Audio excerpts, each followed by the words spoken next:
and after a while, the fact that Kat had forsaken her childhood seemed the least of their worries.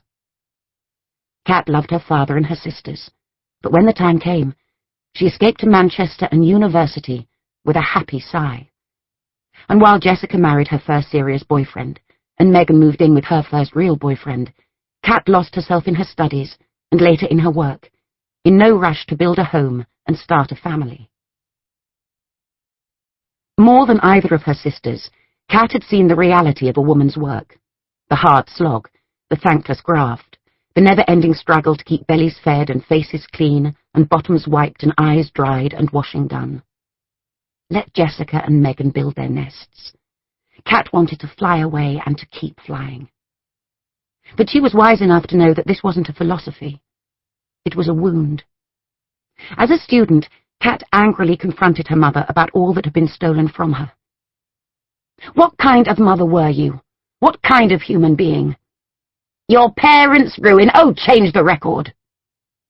Megan stared with wonder at her big sister. Jessica prepared herself for a good cry. They were in a polite patisserie in St. John's Wood. "You were our mother," Kat said. "We were entitled to some mothering. I'm not talking about love, Mummy dearest, just a little human decency. Was that too much to ask?" Kat was shouting now. "Don't worry, dear," her mother said, calmly sucking on a cigarette and eyeing up the young waiter who was placing a still warm pain au chocolat before her. "One day you'll have fucked up children of your own." Never, thought Kat. Never, ever. When she was certain that her husband had settled down in front of the football, Jessica crept into his study and stared at all his pictures of Chloe. The few carefully selected favourites were in their silver frames, but there were more propped up on bookshelves, and a fresh batch was spilling across his desk, burying a VAT return. Jessica thumbed through them, frowning.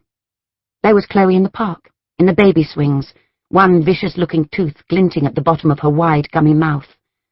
And here was Chloe looking like a beady-eyed dumpling on bath night, wrapped up in a baby version of one of those hooded toweling outfits that boxers wear on their way to the ring.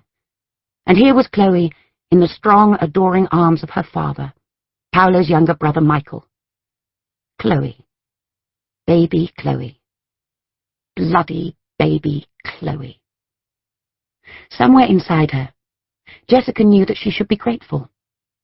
Other men furtively pored over websites with names like Totally New Hot Sluts and Naughty Dutch Girls Must Be Punished.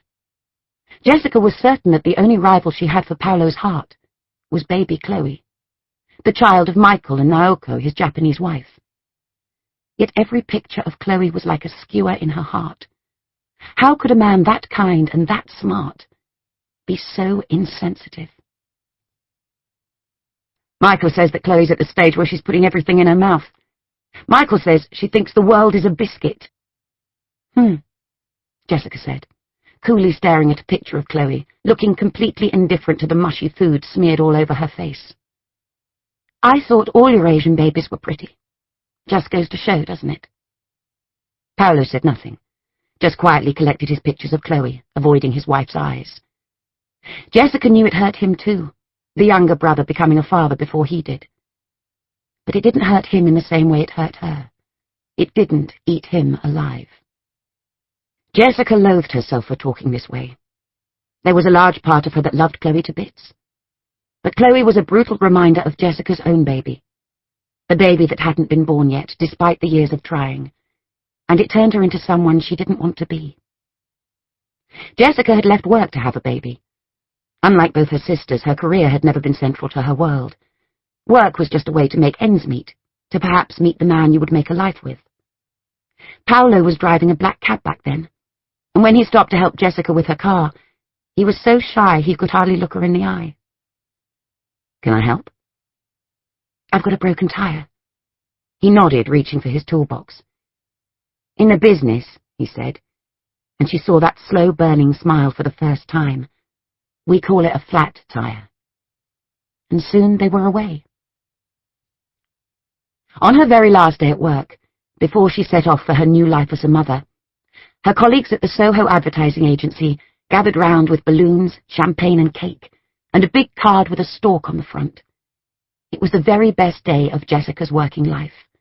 She stood beaming among her colleagues, and she kept smiling even when someone said perhaps she should go a little easy on the booze. You know, in your condition.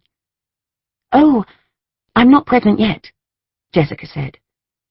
And her colleagues exchanged bewildered, embarrassed looks as she beamed happily, the proud young mum-to-be, as soon as she conceived, examining the card with the stalk. That was 3 years ago, when Jessica was 29.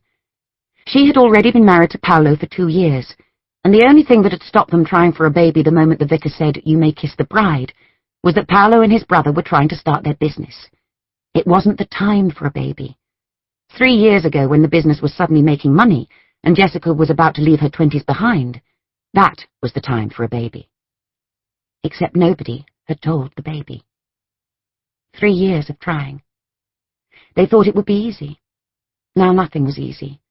Not sex, not talking about what was wrong, not working out what they might do next, not feeling like complete failures when her period came around, with a pain that all the Nurofen Plus in the world could not smother. She had been hurt in the past, badly hurt, long before Paolo, but no boy or man could ever hurt her like their unborn baby did. Jessica had believed that conception was a mere technical detail on her way to happy, contented motherhood. Now, when the clear plan home ovulation test ordained that the time was right, Jessica and Paolo, who had imagined that they would be young, enthusiastic lovers forever, grimly banged away like minor offenders doing community service. That very morning, Jessica had peed on her little white plastic oracle, and it had duly decreed that her 48-hour window of fertility was opening. Tonight was the night, and tomorrow night too, although Paolo would have given it his best shot, as it were, by then. It felt like a cross between a date with destiny and an appointment with the dental hygienist. Paolo looked up as she entered the room, and the sight of his face made her heart give an old familiar pang. Although their sex life was now performed with a kind of numbing obligation, Jessica still loved her husband's dark, gentle face. She still loved her Paolo. "I don't know the score," Paolo said, sipping on his Italian beer. "So if you know who won, don't tell me, Jess." She knew it was a goalless draw, but she kept it to herself. "I'm going up to bed now," said Jessica. "Okay," said Paolo. Jessica nodded at the beer. "Go easy on that stuff, will you?" Paolo blushed. "Sure. Because it makes you tired." She said it with the smallest of smiles, like one of those jokes that are not really a joke at all. "I know," said Paolo, putting down the beer. "I'll be up in a minute." "You've got to admire the spirit of these youngsters," said a man on TV. "They're not giving up just yet." "I'll see you in a bit then," Jessica said. "See you soon, Jess," Paolo said, not quite catching her eye. "Oh, my word," said the television commentator. "He's never going to get it in from there." A cone of golden light fell on Megan at her crowded desk. She looked up from her computer screen at the skylight in the ceiling of the tiny room. To Megan, it looked like a window in the kind of prison where they lock you up and throw away the key. Yet she loved this room. Her very first office, in her first real job. Smiling, Megan climbed on her chair. She was getting good at it now. 3 times a day, she stood precariously on her swivel chair, its cushion worn threadbare by the buttocks of all those who had sat there before her, and she clung to the frame of the skylight, craning her neck. If she stood on tiptoe, she could see most of the school playground that backed onto the rear of the building. Megan loved to listen to the sound the children made at playtime. They were little ones, as noisy and smooth-skinned as babies. They sounded like a flock of ecstatic birds. She realized she had never had much experience of small children. She was so used to being the youngest. "Doctor," Megan spun around, almost toppling off her chair. A crumpled-looking woman was standing in the doorway, nervously fingering a piece of wet kitchen towel. A child in some kind of miniature football shirt was shrieking at her feet. "They told me to come in, Doctor. The lady at the desk." The woman looked shyly at the ground. "Nice to see you again." Megan's mind was blank. She had seen so many